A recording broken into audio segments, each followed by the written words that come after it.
Hey everyone, welcome to The Creek. My name is Jared Miller and I'm the ministry lead here. One of our key values here at The Creek is trying to appreciate complexity.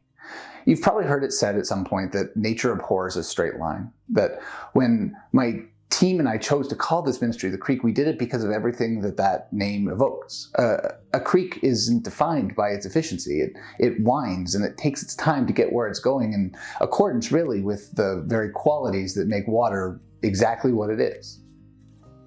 A creek, like really any flowing body of water, isn't defined as much by its destination as it is by the process it takes in getting there. A creek is fundamentally a body in process.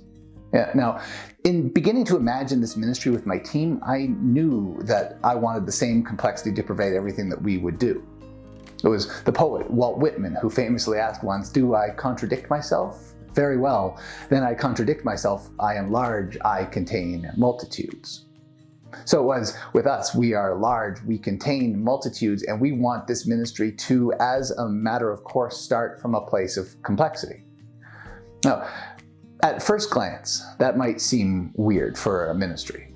So I wanted to take a couple of minutes here at the beginning to share a bit of my personal story with you. I grew up in the church, in what seemed to me as a kid at least like a growing, healthy, normal church. Sure, there were grumpy old people and the pews were uncomfortable and some of the hymns had just too many verses, but basically, those were my only real complaints of church. I had a good experience on the whole. I went to youth group and a half dozen of the kids that I graduated from high school with went into ministry of some kind. Then in my senior year, as it was winding down, I was in an accident and I shattered my right knee. I spent that summer mostly in rehab, and for the first time in a long time, I wasn't in training camp for football over the Labor Day weekend. So I took that opportunity to go on a youth group camping trip up in Grossmorn National Park. A weekend like that can be, and was for me, a formative experience. I felt inspired personally to start taking my faith seriously. And since football was done for me, and as I headed off to college, I knew that I needed to find a faith group to plug into. A local chapter of InterVarsity Christian Fellowship hosted a meet and greet for all the local area churches during the first week of the year, and I quickly ended up finding myself in a group of Christians far more conservative than any I had encountered growing up. For the first time in my life, I heard 40-minute plus expository sermons and joined a small group where we listened to more sermons on tape. I learned that the Pope was anti-Christ and was inspired ultimately to start a Christian music radio show on campus radio. I truthfully though wasn't crazy about who I was becoming, which for me crystallized when a flatmate yelled at me without a hint of irony in her voice, "Jesus Christ, Jared, I don't care what the Bible says. Tell me what you think." I left that church and spent the next 3 years being characterized by an exploration of what would come to be known as religionless Christianity. By the time I graduated, I was thoroughly bummed out though. I remember basically feeling directionless and ended up being more or less peer pressured by a friend to submit an application to grad school because it was better than selling newspapers for the Toronto Star. It was at grad school that I began living in a L'Arche community and through a Catholic priest discerned a call to ministry, which brought me to Calgary. For me, there's no line of best fit for my life or my faith really, and at the heart of this ministry is my team and my belief that all of us here at the Creek, and maybe you as well, are more complex than churches usually assume. And so we wanted to bake that complexity into the DNA of the Creek. And usually, for most people at least, that involves the process of deconstruction of some kind. Now, if that term is unfamiliar to you, go up here and click this link to check out a conversation I had recently with Brianna Clare, who shared some of her story with us. But basically, deconstruction is the process of openly examining your priors, your assumptions and your biases, and discerning ultimately what you've been sold in the marketplace of ideas and trying to make an assessment about whether or not it's something you inherited or if it was something that you would actually choose for yourself. It's the old idea that the unexamined life is just not worth living. As we teased out in that conversation, deconstruction is usually something that happens as people kind of bristle against the rigidity of a 2,000-year-old faith. We'll come back to that in just a few minutes. But it's important to understand that this trend toward deconstruction is a hallmark of a culture that has finally embraced the full measure of postmodernity. A broad, cultural, sweeping rejection of a one-size-fits-all approach to anything, let alone religion. It's freedom from what postmodern theologian Peter Rollins calls the tyranny of certainty. See, we didn't wake up one day and just decide to collectively do this. Just as a river's steady flow can carve canyons, so too the ebb and flow of history has made postmodernism an inevitable reality. So, bear with me.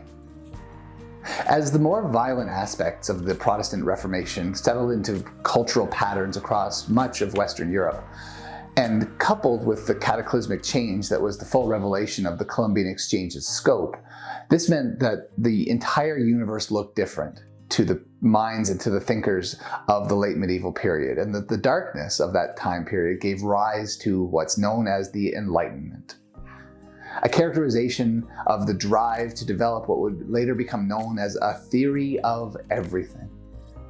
Generally, this idea, this philosophy is referred to as classical liberalism. Note the capital L. This Enlightenment process put a great deal of value in human self-sufficiency. After all, what couldn't we accomplish if we worked together, since we all value the same things after all? And so we began to see the earliest accounts of human dignity and self-determination expressed in writing. Liberalism proceeded largely undeterred for centuries, though it started to show a few cracks, at least in the North American context, in the later half of the 19th century. But liberalism was, as Catholic theologian Hans Küng points out, one of the greatest casualties on the battlefield of the Great War. The First World War pitted Christian nation against Christian nation and found new ways of horrifically killing people at an unprecedented scope, and it left the fundamental assumption of the Enlightenment buried in a trench somewhere in Western Europe. That a shared humanity always means a shared set of values. 3 decades later, as humanity reeled from a second culturally defining and devastating conflict in just a quarter century, classical liberalism was given the eulogy it had been missing, and evangelicalism as a cultural movement came out of the shadows. Yet, even here, even in this post-war Reconstruction period, the seeds of postmodernism are actually being sown. Because the Christian world could no longer speak with a singular voice on how to move forward after liberalism. For some, the next step was ultimately just to reject everything that liberalism had stood for, as it had proven itself to be fundamentally flawed and irredeemable. Others chose instead to not throw the baby out with the bathwater and temper what they saw as the structural weaknesses of liberalism. Culture further splintered as the generation that was born in the wake of liberalism's demise came of age and instituted an unheard of level of cultural change. The pushback against which was then the rise of neoconservatism through the later half of the 20th century, which in turn gave rise to the culture of wokeness. The swings of the cultural pendulum moving back and forth with an exponentially increasing frequency culminated in what is now a cultural negation of the idea of a shared narrative. Postmodernism is not progressivism. Postmodernism is a rejection of the entire system of classification. So what do we do with all that? We hear it as an invitation to deconstruct the very idea of deconstruction itself. Let's take a moment here and dig into why I think we need to understand the important difference between our dogmas, our doctrines, and our doubts, and why those distinctions matter so much. Dogmas are the core assumptions we make about the true nature of the world we live in, the prejudices we have, good, bad, or otherwise, and the biases with which we approach anything, including religion, faith, or spirituality. Understanding this point as a first priority is utterly essential because it's these ideas that form the building blocks of everything else. These are the assumptions we make when we distill our beliefs down to their core components. For more traditional Christians, they might hold out the creedal statements like the Apostles or the Nicene Creed. But the question of why, that distillation question looms. What is the belief underneath these ideas? The dogma is that the Church has the ability and the authority to rightly discern for all humanity a prescriptive list of fideistic statements. More progressive Christians, on the other hand, might take a different tack and stand on God is love as the core dogma of their faith. Non-religious people might express spirituality that holds that we have made God in our image and might hold that dogmatically. The point here is that there is no abject freedom from dogmatism, but deconstruction actively requires us to name our dogmas so that we can understand ourselves in a better way, at least in a more true way. Doctrines then flow out of those dogmas. How does your fundamental assumption about the world and the universe affect your relationships? How does it affect the kind of work you do? Where does it meet your cultural obligations, and how does it change your value systems? Doctrines change who you choose to associate with, what kind of churches or clubs or organizations you join, and where you pour your time and your energy. A century ago, it was doctrines that divided churches along denominational lines. Today, it's doctrines that help us find our tribe, our people. Doctrines can be supernatural in nature or evidentiary. If dogmas are definitional, doctrines are presentational. They are our outward-facing activities that help us, in James Smith's language, to pursue the good life. But like dogmas, they can only go so far. Because our dogmas, and therefore the doctrines upon which they're built, are not purely rational activities. Dogmas are not academic exercises, which is why it's almost impossible to ever argue someone into changing their worldview, and why the debate of whether or not God exists is such a boring question in 2020. Our priors here, at least in part, are influenced by our experience and our genetics and our story. And so it is functionally impossible for two people to share exactly the same dogma, and as a result, to share the same doctrine. Scratch any two people's doctrines deep enough and you will find discrepancies. You'll find words that mean different things based on past experiences with those words. You'll find manifestly different experiences with ideas than in different people. And so rather than simply resigning ourselves to a lifetime appointment of being the only person who holds my particular set of beliefs in my particular way, we all instinctively temper our doctrine with doubt.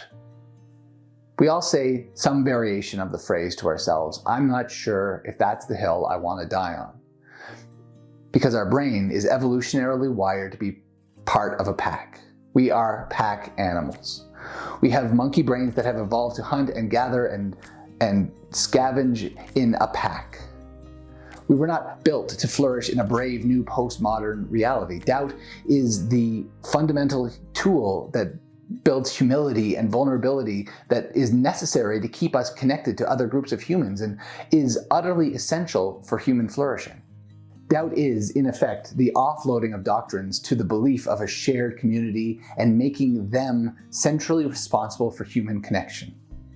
Doubt lets individuals say, at least at a minimal level, that the community I am part of believes on my behalf, when I cannot do so. It is a rejection at a fundamental level of the individualism and the individuality that has become the norm today. The separation of belief from doctrine, therefore, is a key element inherent in deconstructing the practice of deconstruction itself. In a postmodern world, beliefs are not ideas held by individuals, but are the responsibility of a community to whom those individuals have entrusted them.